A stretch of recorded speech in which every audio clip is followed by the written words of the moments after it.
उसमें मैंने पेपर्स देखे तो मुझे लगा, और एनसीईआरटी लोग पढ़ने के लिए बोलते हैं, तो मैंने जैसे एनसीईआरटी शुरू की तो मुझे लगा कि यार इंग्लिश में मैं कंफर्टेबल नहीं हूँ, और कहीं ना कहीं हिंदी में ये प्रॉब्लम है, क्योंकि मैंने 3-4 साल लगातार टेस्ट सीरीज़ लिखी तो वो आंसर में मुझे नंबर दे देगा और बोल देगा सुधार की ज़रूरत है, लेकिन वो ये नहीं बताएगा क्या सुधार करूँ, कैसे सुधार करूँ, आंसर लिखूँ कैसे। हिंदी वाले कोचिंग्स पे ओवर डिपेंडेंट हैं, तो ये बड़ी दिक्कत हो जाती है। वो लेकिन वही है, हम पूरा पैकेज ले लेते हैं कि भाई पूरी कोचिंग करनी है हमको, 2 लाख रुपए ले लो, सभी उसी में पढ़ाएं। कुछ टीचर्स ऐसे होते हैं जिनको पता ही नहीं है यूपीएससी क्या है। देखिए, एक तो अगर आप तैयारी अभी चालू नहीं किया, आप कॉलेज में हैं, तो कोशिश कीजिए इंग्लिश की एनसीईआरटी पढ़ने की, इंग्लिश के न्यूज़पेपर्स पढ़ने की और स्विच कर जाने की। सर, आपको क्या लगता है कि आने वाले समय में हिंदी मीडियम का रिजल्ट सुधर सकता है या फिर और डिक्लाइन होगा? जैसे देखो, ट्रेंड तो बता रहे हैं कि हिंदी जल्दी ही फिनिश हो जाएगी ना। आपके पास इतनी बड़ी टीम है, आप क्यों नहीं हर साल के क्वेश्चन पेपर उठाते हो और उसको फिर पढ़ाते हो? आप क्यों उस 10 साल पहले की चीज़ें पढ़ा रहे हो? नमस्कार दोस्तों, स्वागत है आपका एक और इंस्पायरिंग और इन्फॉर्मेटिव वीडियो में। आज हमारे साथ सुभाष चंद्र मीना सर हैं, जो हिंदी मीडियम में सेलेक्ट हुए हैं, जिनकी रैंक 737 है। रैंक ज़्यादा है लेकिन ये मैटर नहीं करता। सबसे बड़ी बात यह है कि हिंदी मीडियम में तो सिलेक्शन ही नहीं हो रहा है। सिर्फ जहाँ तक मेरी जानकारी में 11 सिलेक्शन अभी तक हुए हैं, जो अभी तक सामने जो भी लोग आए हैं। बाकी 2-4-5 हो सकता है भी इनके बारे में जानकारी और वो मतलब कि ओपन नहीं हुए उनके नाम। तो सर से हम बातचीत करेंगे, और जो हिंदी मीडियम में रिजल्ट कम क्यों हो रहा है, किसकी कमी है, एस्पिरेंट्स की गलती या फिर कोचिंग संस्थान वो अपने आप को अपडेट नहीं कर रहे हैं, सर ही बताएंगे। और सर की तैयारी कैसे रही है, सर ने कैसे हिंदी मीडियम में यूपीएससी को क्रैक किया, सर की जर्नी जानेंगे। और सर से ये जानना चाहेंगे ये बुक लिस्ट कौन कौन सा फॉलो किए हैं, और सर का हिंदी साहित्य रहा है, हिंदी साहित्य में सर के रिसोर्सेस क्या थे, तो सारी बातें सर से हम पूछेंगे। आप लोगों की बहुत क्वेरी थी, बहुत डिमांड थी कि हिंदी मीडियम टॉपर का आप इंटरव्यू कीजिए जो यूपीएससी में सेलेक्ट हुए हैं। तो काफ़ी मेहनत करने के बाद सर मिले हैं, तो सर से हम बातचीत करेंगे। तो अभी तक हमने चैनल को सब्सक्राइब नहीं किया, चैनल को सब्सक्राइब करें, वीडियो को लाइक करें और शेयर करना भूलें। सर, सबसे पहले बधाई। बहुत बहुत धन्यवाद सर, आपका बेसिक इंट्रोडक्शन। सर, मेरा नाम सुभाष चंद्र मीना है, मैं राजस्थान के दौसा ज़िले से संबंध रखता हूँ। इस बार जो सिविल सर्विस एग्ज़ाम है उसमें मेरी 737वीं रैंक मिली है। ये मेरा 5वां प्रयास था। मेरी पढ़ाई आईआईटी गुवाहाटी से इंजीनियरिंग फिजिक्स में हुई है। Okay sir, IIT Guwahati sir पढ़ना, फिर सर हिंदी मीडियम में सर आना, सर ये कैसा रहा? मैं राजस्थान से हूँ और राजस्थान बोर्ड में ही मैंने 12th तक पढ़ाई की है, और हम वहाँ तक मतलब इंग्लिश में सहज तो क्या, बिल्कुल मतलब जस्ट पास करने के लिए हम इंग्लिश पढ़ते हैं, याद कर करके स्टोरी लिख के आते हैं। तो वो बस वही आईआईटी में चले गए, लेकिन उसके बाद वो सब क्योंकि टेक्निकल इश्यूज़ होते हैं तो वो चीज़ें, टेक्निकल थिंग्स लिखना आसान होता है वहाँ पे। लेकिन यूपीएससी थोड़ा एनालिटिकल होता है, या यहाँ आपको चीज़ों को देख के उनका विश्लेषण करके उसके बाद लिखना पड़ता है। तो उसमें मैंने पेपर्स देखे तो मुझे लगा, और एनसीईआरटी लोग पढ़ने के लिए बोलते हैं, तो मैंने जैसे एनसीईआरटी शुरू की तो मुझे लगा कि यार इंग्लिश में मैं कंफर्टेबल नहीं हूँ। हालांकि अब पता चला कि अगर शुरू में थोड़ा परेशानी झेल के करता तो शायद सही रहता, लेकिन मैं इसमें सहज था, और यूपीएससी सहजता ही मांगती है कि आप जिसमें सहज हैं उसके तरफ जाइए आप। तो मैं जो पेपर एनालिसिस किए मैंने 2-3 साल के, और मुझे लगा कि हिंदी में ही मैं बेहतर रहूँगा। ओके सर, रिजल्ट इतने कम आ रहे हिंदी मीडियम में, सर आप सेलेक्ट हो गए हैं सर, हालांकि रैंक ज़्यादा है। अभी आप इम्प्रूवमेंट के लिए फिर से 10 अक्टूबर को अपीयर हो रहे हैं पीटी के लिए। सर, इसकी अनुभूति क्या है? सर, मन में डर तो होता है कि हिंदी सिलेक्शन नहीं हो रहा है, लेकिन सर कैसा फील हो रहा है? यार, खुद के अलावा भी ऐसे एक चिंता होती है, और एक दुख की बात लगती है कि कैसे एक जो हिंदी मीडियम या रीजनल लैंग्वेजेज हैं वही, क्योंकि एक कल्याणकारी देश है, इसमें अभी भी 70 या 65% लोग गाँव में रहते हैं, और सरकार उस पर फोकस कर रही है। और अगर वो आप वहाँ से ही लोग नहीं लेंगे तो आप क्या चाह रहे हैं? सबका साथ सबका विकास में है कि भागीदारी लोग भी करें, और भागीदारी उन गाँवों से वो लोग आएँ, वो प्रतिभाएं आएँ जो रीजनल लैंग्वेज में सहज हैं, तो उनको लाने के लिए हिंदी, क्योंकि हिंदी ज़्यादातर लोग 70% लोग समझते हैं, तो हिंदी में ख़राब रिजल्ट एक चिंता की बात है। जी बिल्कुल सर, जैसा कि आपने 5 बार सर यूपीएससी दिया है और 5 बार पीटी मतलब क्वालिफाइड हुए हैं सर, हिंदी मीडियम की सबसे बड़ी समस्या ये भी है कि प्रीलिम्स नहीं होता। सर, प्रीलिम्स की सर आपकी स्ट्रेटेजी क्या थी? आपने क्या क्या सर बुक लिस्ट फॉलो किया था? बेसिकली मुझे पता चल गया था कि ये 50% के आसपास कट ऑफ रहती है इसकी, तो मुझे पता चल गया था कि देखो करंट में इतने स्ट्रॉन्ग हुआ नहीं जा सकता कभी भी, कितना भी पढ़ लो। तो जो स्टैटिक पार्ट है, जो कोर सब्जेक्ट्स हैं, वो मैंने बिल्कुल क्लियर कर दी थी। जैसे हिस्ट्री है तो तो हिस्ट्री में पहले स्पेक्ट्रम मैंने कई बार पढ़ दी है, मतलब मैं रिवीजन करता रहता हूँ। वैसे ही पॉलिटी में लक्ष्मीकांत है, मैं उसका बार बार रिवीजन करता रहता हूँ। ऐसी चीज़ें हैं। उसके अलावा जो साइंस है, ज्योग्राफी है और एनवायरनमेंट, इनका मैंने 6 से 10 तक, और एनवायरनमेंट का तो बल्कि 11 से 12 भी, पूरी एनसीईआरटी पढ़ी है मैंने। वो बेसिक्स क्लियर हो गए आपके, तो कैसे भी क्वेश्चन आएंगे तो वो बेसिक्स अगर आपके क्लियर हैं तो कुछ क्वेश्चंस एलिमिनेशन वगैरह कुछ मेथड लगा के, ट्रिक्स लगा के हो जाता है। तो वो मेरा जो कोर है वो बहुत अच्छा है। अभी भी मैं एग्ज़ाम देता हूँ या तो वो काफ़ी मैं सहज महसूस करता हूँ कि चलो कुछ क्वेश्चन, और अल्टीमेटली कोई भी जैसे मैं टेस्ट सीरीज़ दूंगा तो वो 100 के आसपास मेरे मार्क्स पहुँच ही जाते हैं, भले ही करंट में कैसा भी परफॉर्मेंस रहा। फिर लास्ट में मैं करंट के लिए ओनली आईएएस का जो एडिटोरियल है वो रोज़ देखता हूँ। लोग बोलते हैं एडिटोरियल मेंस के लिए होता है, लेकिन मैं बोलता हूँ कि एडिटोरियल प्रीलिम्स के लिए भी होता है, कि जो क्योंकि एनालिटिकल एग्जाम है, आप अगर वो एडिटोरियल पढ़ रहे हैं या देख रहे हैं, इंडियन एक्सप्रेस का एडिटोरियल रोज़ पढ़ो, एक्सप्लेनेशन उसका एक्सप्लेन पार्ट आता है वो पढ़ो, तो उससे कहीं ना कहीं कुछ टर्म्स हमेशा ट्रेंड देखो कि 4-5 क्वेश्चन ऐसे आते हैं कि ये वर्ड घटनाओं में रहा है, न्यूज़ में रहा है, तो ये किससे रिलेटेड है, तो या ईयू से रिलेटेड, ऐसा कुछ टर्म पूछ लेंगे। और आप वो अगर एडिटोरियल कंटिन्यूसली पढ़ रहे हैं तो आपका टर्म वो याद रह जाता है कि ये यहाँ है। 2 स्टेट सॉल्यूशन कहाँ से रिलेटेड है, तो आप अगर सारे साल पढ़ रहे हैं तो 2 स्टेट सॉल्यूशन 10-12 न्यूज़पेपर्स में आ जाता है, तो वो किसी भी करंट की मैगजीन में नहीं मिलेगा, जो कि पीटी की स्पेशल निकालते हैं उनमें नहीं मिलेगा। लेकिन अगर आप वो चीज़ें पढ़ते रहो लगातार एडिटोरियल, तो उनमें वो चीज़ें 4-5 क्वेश्चन आपके ऐसे ही हो जाते हैं सिर्फ एडिटोरियल पढ़ने से। इस प्रकार मेरा एक ये भी रहता था कि मुझे पिछले साल का जो मेंस 365 विजन का आता है वो मैं एग्ज़ाम देने के बाद उसको ऐसे नहीं रद्दी में नहीं जाने देता था, मैं नेक्स्ट पीटी के लिए उसको बेस बनाता था। तो उसी में, क्योंकि वो इश्यू बेस्ड, आजकल पीटी का नेचर अलग हो गया है, वो बिल्कुल ऐसे कहीं से भी उठा के उठपटांग नहीं पूछेगा, जो चल रहे हैं करंट्स में, जो ट्रेंड चल रहा है उसी पे, और पिछले 1.5-1 साल का या 2 साल तक के पूछते हैं आजकल, तो बिल्कुल करंट में नहीं पूछ रहे। तो वो मैं मेंस का जो पिछले साल का था वो भी तैयार रखता हूँ।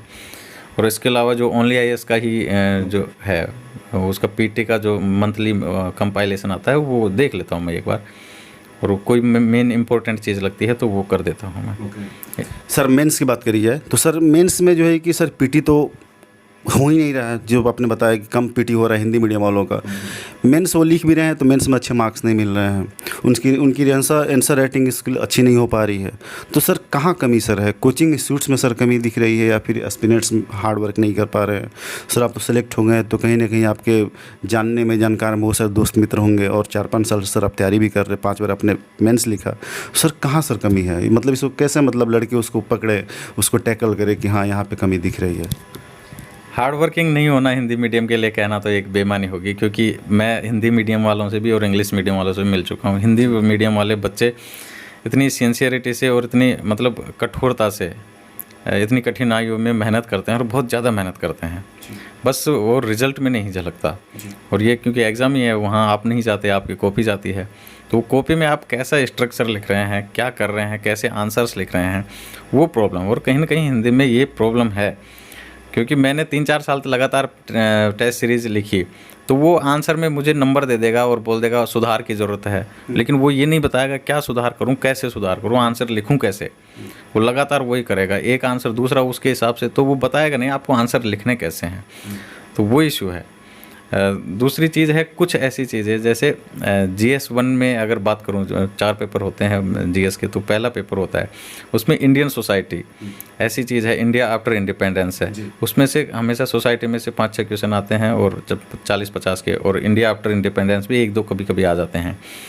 तो ये ऐसी चीज़ें हैं जो सबको ऐसे आती हैं, कि नॉर्मल चीज़ें सबको आती है कि भाई क्या क्या हुआ है सोसाइटी में से, क्या क्या हुआ है, लेकिन एक परफेक्ट आंसर उन चीज़ों में से कैसे लिखते हैं वो नहीं बताते। जबकि उन लोगों को वो बताया था कि जो हम हिस्ट्री और ज्योग्राफी में से तो आंसर लिख देते हैं, लेकिन वो जो बिल्कुल सिंपल चीज़ें हैं उनको हल्के में ले लेते हैं बिल्कुल, जबकि उनके एक फ्रेमवर्क में अच्छा आंसर लिखना बताते नहीं हैं। और यही हर चीज़ के साथ है, जैसे डिजास्टर मैनेजमेंट है, फिर इंटरनल सिक्योरिटी है, गवर्नेंस है, इनके क्वेश्चंस, इनके आंसर्स बिल्कुल एक फ्रेमवर्क में लिखे जाते हैं। ऐसे कोई नहीं है कि हर क्वेश्चन आ गया कोई उठपटांग, कैसा भी क्वेश्चन आए उनका फ्रेमवर्क पहले से डिसाइडेड होता है कि आपको कौन कौन से पॉइंट्स पे लिखता है। इंटरनेशनल रिलेशन है तो पहले से डिसाइडेड को कैसा इंट्रो किस में लिखें। तो आंसर राइटिंग पे हमारे तो हम पढ़ते ही रहते हैं लास्ट तक। कोचिंग वाले भी, आप भले ही मैंने 4 अटैम्प्ट दे दिए, 5वें में अगर किसी की टेस्ट सीरीज ज्वाइन करूँगा या कोई मेंस प्रोग्राम ज्वाइन करूँगा तो वापस पढ़ाने पे ही ध्यान दे रहे हैं। भाई पढ़ मैंने खूब लिया, प्रीलिम्स पास कर ली, इतनी नॉलेज है, तो अब उस नॉलेज को मैं आंसर शीट पे कैसे उतारूँ ये बताते नहीं है कोचिंग वाले, क्योंकि उनको खुद को ही नहीं आता। वो कभी भी पेपर का मुझे नहीं लगता कि कोई भी कोचिंग वाले एनालिसिस करते हैं। मैंने एक वीडियो नहीं देखा उनका कि भाई पेपर का लिखना कैसे, आंसर कैसे लिखना है, ट्रेंड्स क्या चल रहे हैं यूपीएससी में, अपडेट कैसे रखना है, अपडेटेड है ही नहीं। यूपीएससी के साथ वो बहुत लैग बिहाइंड कर रहे हैं। तो यूपीएससी की डिमांड के साथ हिंदी की जो कोचिंग है, और जैसे इंग्लिश के कोचिंग वाले लोग हैं इंग्लिश मीडियम के, वो कहीं ना कहीं अपने से पढ़ते हैं, अपने से तैयार करते हैं, यूपीएससी चीज़ों को एनालाइज करते हैं, और लोग भी ज़्यादा हैं तो उनमें से अगर कुछ भी एनालाइज करते हैं तो वो उसी को ट्रेंड बना के, हिंदी वाले कोचिंग्स पे ओवर डिपेंडेंट हैं। तो ये बड़ी दिक्कत हो जाती है, वो ओवर डिपेंडेंट हो जाते हैं और बोलते हैं कि जो कोचिंग वाला करेगा वही हम करेंगे।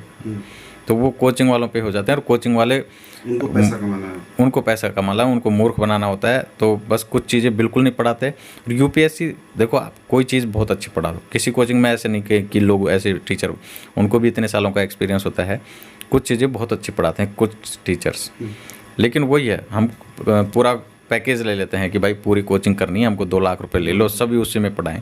कुछ टीचर्स ऐसे आते हैं जिनको पता ही नहीं है यूपीएससी क्या है। तो इसमें क्या है कि आपने जैसे जीएस में 6 प्रीलिम्स में 6-7 सब्जेक्ट हैं, तो आपने 4 में बहुत अच्छा कर दिया, लेकिन 3 में किसी 2 में भी आपने कमज़ोर कर दिया ना, आप बाहर हो। ऐसा ही मेंस में है। अब अगर पेपर 1 में हिस्ट्री और ज्योग्राफी के अच्छे आंसर लिखना सिखा भी दिया उन्होंने, लेकिन सोसाइटी में नहीं सिखाया, और सोसाइटी में आप बिल्कुल कोचिंग पे डिपेंडेंट हो, तो वो आप गए पेपर में, आप उसके बाद 80-90 से ज़्यादा नहीं ला सकते। वैसे ही उसमें है कि हर चीज़ पे वो फोकस नहीं करते, कहाँ से मार्क्स लाते हैं, कहाँ से मार्क्स जा सकता है, उस पर फोकस नहीं करते। इस बार मैंने एक वरुण जैन सर हैं, वरुण जैन, उन्होंने 6 अटैम्प्ट दिए हैं, और उनको भी वही प्रॉब्लम आई, वही कोचिंग की वजह से ऑप्शनल में उनको नंबर नहीं आते थे। तो उन्होंने ये दुख समझा लोगों का, और ये प्रॉब्लम समझी, और उन्होंने एक प्रोग्राम चलाया था ऐड सारथी मेंटरशिप प्रोग्राम करके, उनकी वेबसाइट है ऐड सारथी, उसको मैंने ज्वाइन किया। तो उन्होंने बताया, और उन्होंने भाई पहले से आप हर आंसर का पहले से इंट्रो कंक्लूजन तैयार रखो, मतलब हर का वहाँ जाके नहीं लिख सकते, इतना टाइम नहीं है, और हिंदी में तो स्पेशली क्योंकि लिखने में ज़्यादा टाइम लगता है, तो और भी आपको कम टाइम में लिखना पड़ता है। तो पहले से कैसे तैयार बिल्कुल रेडीमेड होनी चाहिए, क्योंकि ज़्यादा पंचायती राज पे आएंगे तो कंक्लूजन बिल्कुल आपका पहले से सेट होना चाहिए कि आप आधे मिनट में या उससे भी कम टाइम में लिख दो। वैसे ही सोसाइटी पे है, इंडिया आफ्टर इंडिपेंडेंस पे है, आपदा प्रबंधन पे है, इंटरनल सिक्योरिटी, इंटरनेशनल रिलेशंस, इनके इश्यू हैं। आप बिल्कुल एक फ्रेमवर्क में लिखो, क्वेश्चन चेंज हो जाएगा, इंडिया अफ्रीका पूछ रहा है, इंडिया यूरोप पूछ रहा है, क्वेश्चन चेंज हो जाएगा, लेकिन फ्रेमवर्क आपका चेंज नहीं होएगा। तो उस फ्रेमवर्क में आप लिखोगे, तो ये सब वहाँ चीज़ें सिखाई जाती है। तो कोचिंग्स, मैं तो यही कहूँगा कि अगर आप लोगों की कोचिंग हो चुकी है, एक बार आपने एनसीईआरटी से या कहीं से भी पढ़ लिया और पेपर एनालाइज कर लिए, उसके बाद ऐसे लोगों को मेंटर बनाइए जिन्होंने बहुत सारे मेंस दिए हैं, इंटरव्यू दिए हैं। सर जो है कि आपने बताया कि कोचिंग वाले काम नहीं कर रहे हैं, सर मेरे पास इतने कॉल आते हैं, सर इंस्टाग्राम पे मैसेज आता है कि हिंदी मीडियम कौन सा कोचिंग बढ़िया है, मैं स्पीचलेस हो जाता हूँ लिटरली। मेरा भी मन बहुत दुखी है, क्योंकि मैं हिंदी बैकग्राउंड से मैं खुद बिलोंग करता हूँ, और जो भी हम मुखर्जी नगर में स्टूडेंट है सारे हिंदी मीडियम वाले सर, 2-2 लाख 2.5 लाख सर फ़ी है, 2.25 लाख फ़ी है। तो सर कोचिंग की कितनी इंपॉर्टेंस रोल हो जाती है, क्या वो यहाँ पे आएँ, यहाँ पे कोचिंग ज्वाइन करें, या फिर घर पे रह के मटेरियल रिसोर्स जो है कि उसको इकट्ठा करके वहाँ से भी तैयारी कर सकते हैं? देखो, बिना मेंटरशिप के और बिना गाइडेंस के ये एग्ज़ाम थोड़ा, क्योंकि काफ़ी बड़ा है जी, तो टफ तो लगता है। तो फिर हम आते हैं ग्रामीण बैकग्राउंड से या छोटे शहरों से आते हैं, हमारे पास कोई जानकारी ही नहीं होता आसपास, तो हम फिर कोचिंग ही एकमात्र सहारा बनता है, और कोई मतलब यहाँ पे ऑप्शन ही नहीं रहता यहाँ पे। तो आ जाते हैं और कोचिंग के थ्रू गाइडेंस लेना शुरू करते हैं। लेकिन कोशिश करो कि अगर कोई मेंटर मिल जाए आपको, जिसने 2-3 अटैम्प्ट दे दिए हैं, इंटरव्यू तक पहुँचे हैं, या कोई सेलेक्टेड बंदा अगर आपके क्लोज है, हेल्प कर सकता है। रोज़ की हेल्प की ज़रूरत नहीं है, आपको बस एक डायरेक्शन दे देगा, महीने भर में एक बार बात कर देगा, 15 दिन में आपको बता देगा कि ऐसे ऐसे पढ़ना है। उसके बाद आप खुद समझ जाओगे। बस आपको क्या करना है, पेपर 3-4 साल के उठाने हैं, वो देखना है उनका ट्रेंड कैसा है, क्योंकि वो गधा मेहनत करने से कोई मतलब नहीं निकल रहा है यहाँ कोचिंग में। वो ट्रेंड चल रहा है कि करंट है, तो आप रोज़ न्यूज़पेपर पढ़ा के अपने नोट्स बनाओ। वहाँ आपको बिल्कुल रोज़ हर महीने की 200 पेज की 400 पेज की बुकलेट दे रहे हैं, उससे कोई मतलब ही नहीं निकल रहा है। तो ट्रेंड देख के आप करो। और कुछ एनसीईआरटीज़ हैं जैसे साइंस की है, एनवायरनमेंट की है और ज्योग्राफी की, ये एनसीईआरटी, और पॉलिटी की भी, जैसे 11th 12th की पॉलिटी की भी। तो ये आप, क्योंकि इसमें मीडियम का भी कोई लफड़ा नहीं होता, अच्छे ट्रांसलेशन आता है, तो ये पढ़िए और इसके बाद वापस से एनालाइज करिए पेपर का कि कैसा। जैसे इस बार मैंने पेपर्स का एनालाइज किया कि हिस्ट्री हिंदी का, कि मैंने हिंदी चूज़ किया, तो हिंदी का तो मुझे लगा कि यार वो पेपर इस टाइप का क्वेश्चन पूछ रहे हैं, इस टाइप का। तो मैंने नोट्स खरीदे, किताब खरीदी और खुद से ही रूम पे बैठ के पढ़ना शुरू किया। तो 28 दिन के अंदर अंदर मैंने पूरा सिलेबस ख़त्म कर दिया। हिंदी आपने किसी कोचिंग नहीं लिया? कहीं से कुछ नहीं किया मैंने। जैसे पिछले बार रिजल्ट नहीं रहा, मैं गया बाज़ार से, जो बुकलेट आती हैं वो किसी की भी खरीद सकते हैं, 2-3 कोचिंग्स की आती हैं। मैंने दृष्टि की खरीदी थी क्योंकि वो इजीली अवेलेबल थी। तो बस फिर उनको आप रट लीजिए, मतलब 3-4 बार रिवाइज कीजिए। किताबें आपको जो 6-7 आती हैं वो एक बार पढ़ने की ज़रूरत नहीं है। उसके बाद क्योंकि उनकी समरी और नोट्स में रहती है, और उसके बाद आप रिवाइज़ करो, 10-15 दिन में आराम से रिवाइज़ हो जाते हैं चीज़ें। और उसके बाद तो मतलब बिल्कुल जल्दी क्योंकि ज़्यादातर चीज़ें आपको रट जाती हैं, तो बस जल्दी मेन चीज़ें आपको रट्टी होती है। और उसके बाद बस आंसर राइटिंग पे ध्यान दो। मैंने वो थोड़ा, क्योंकि टाइम कम था और क्योंकि मेंटर भी जीएस में तो थे, लेकिन हिंदी में कोई मेंटर था नहीं, तो उसकी वजह से थोड़े शायद 20 नंबर कम रह गए। तो ये चीज़ है। सर, आपको क्या लगता है कि आने वाले समय में हिंदी मीडियम का रिजल्ट सुधर सकता है या फिर और डिक्लाइन होगा? जैसे हर साल 10-20 कम होते जा रहे हैं हिंदी मीडियम में, इस बार तो सिर्फ 11 हैं। तो सर, आपका एक्सपीरियंस क्या कह रहा है कि आने वाले समय में सुधरेगा? देखो, ट्रेंड तो बता रहे हैं कि हिंदी जल्दी ही फिनिश हो जाएगी, लेकिन हकीकत यह है कि आजकल जो गाँव के और जो छोटे कस्बों के छात्र हैं, उनके एस्पायरेशंस ज़्यादा थोड़े बड़े हो रहे हैं। वो चीज़ों को देख रहे हैं और ख़ुद भी कुछ बनना चाह रहे हैं, कुछ करना चाह रहे हैं, तो लोग ज़्यादा आ रहे हैं इस साइड। ये अच्छी चीज़ है। तो एक तो यूपीएससी में थोड़ा सुधार की ज़रूरत है कि वो थोड़ा ट्रांसलेशन उस तरह से के। दूसरी चीज़ सबसे बड़ी है वो कोचिंग वाली, क्योंकि इन बच्चों के पास कोई और सोर्स नहीं होता गाइडेंस का, कोचिंग पे डिपेंडेंट होते हैं, और कोचिंग उन बच्चों की मासूमियत का फ़ायदा उठाते हैं। तो इनको मतलब पैसे कमाने की जगह पैसे कमाओ, लेकिन भगवान के मतलब उससे ये तो डर से ये तो करो कि आप नए लड़के जो बाहर से, क्योंकि हिंदी मीडियम में क्या होता है, वो उसी टाइप के बच्चे आते हैं जो 3-4 साल मेहनत किए, नहीं हुआ तो फिर किसी छोटी में निकल लिए। कि इंग्लिश मीडियम में अगर बंदा यूपीएससी की तैयारी कर रहा है, नहीं हो रहा, तो फिर इसी में टीचिंग में अपना करियर चुनता है। हिंदी में फिर इसी के कारण नए टीचर नहीं आ पाते हैं, अच्छे टीचर वो पुराने वही अपने धक्के लगा रहे हैं और अभी भी वही पढ़ा रहे हैं। जैसे 800 पेज का, मुझे 800 वर्ड का आंसर लिखना है, वैसे पढ़ा रहे हैं। भाई मुझे नहीं लिखना, मुझे 150 पेज का 150 वर्ड का आंसर लिखना है, उसी तरह से पढ़ाओ। मुझे रामायण पता मतलब नहीं है। तो वो चीज़ें जब नए छात्र आएंगे उनको थोड़ा मौका दो, उसी तरह से अपडेट रहें कोचिंग वाले। और एनालिस्ट कर दो ना, आपके पास इतनी बड़ी टीम है, आप क्यों नहीं हर साल के क्वेश्चन पेपर उठाते हो और उसको फिर पढ़ाते हो? आप क्यों उस 10 साल पहले की चीज़ें पढ़ा रहे हो? तो वो मेन चीज़ें हैं। और बच्चों को भी ये समझना होगा कि कोचिंग पे डिपेंडेंट बिल्कुल नहीं होना। आपको गाइडेंस के लिए ज्वाइन करना है, कीजिए, नोट्स वगैरह लीजिए, लेकिन फिर देखिए। अब मेरे पास कोचिंग मैंने भी ज्वाइन की थी 16 में, लेकिन उसके बाद अब उसमें से मुश्किल से 2-3 चीज़ें ऐसी हैं जो अब काम आती हैं। सारे खुद की यूपीएससी की रिक्वायरमेंट के हिसाब से मैंने अपने से तैयार की वापस से नोट्स। तो वो चीज़ें छात्रों को करना है कि ठीक है, आप एक बार गाइडेंस में आपको एक फ्रेमवर्क मिल जाता है यूपीएससी का बेसिक, तो उसके बाद उसमें अपना ऐड ऑन करते रहिए। जो चीज़ें काम की नहीं है उनको निकालते जाइए, जो नई चीज़ें जोड़ते जाइए। तो फिर अपने से एनालाइज करो क्वेश्चंस का और अपने से नोट्स बनाओ, बस यही। Thank you so much Subhash Chandra sir कि आपने कीमती समय निकाल हमसे बात किया। तो दोस्तों, हमारे साथ यहीं थे सुभाष चंद्रा सर, जो कि यूपीएससी में 737 रैंक के साथ सेलेक्ट हुए, और सबसे बड़ी बात सर का हिंदी मीडियम रहा है। सर 10 अक्टूबर को आप अपीयर हो रहे हैं, उसके लिए सर आपको ऑल द बेस्ट। दोस्तों, उम्मीद है कि वीडियो आपको अच्छी लगी होगी। सर की रणनीति आपको जान के कि आप हिंदी मीडियम की हिंदी बैकग्राउंड के स्टूडेंट है, तो आपको कैसे तैयारी करनी है, क्या क्या कमियाँ रही है और कैसे उससे इम्प्रूव किया जा सकता है। तभी तक हमारे चैनल को सब्सक्राइब नहीं किया, चैनल को सब्सक्राइब करो, वीडियो को लाइक और शेयर करना ना भूलें।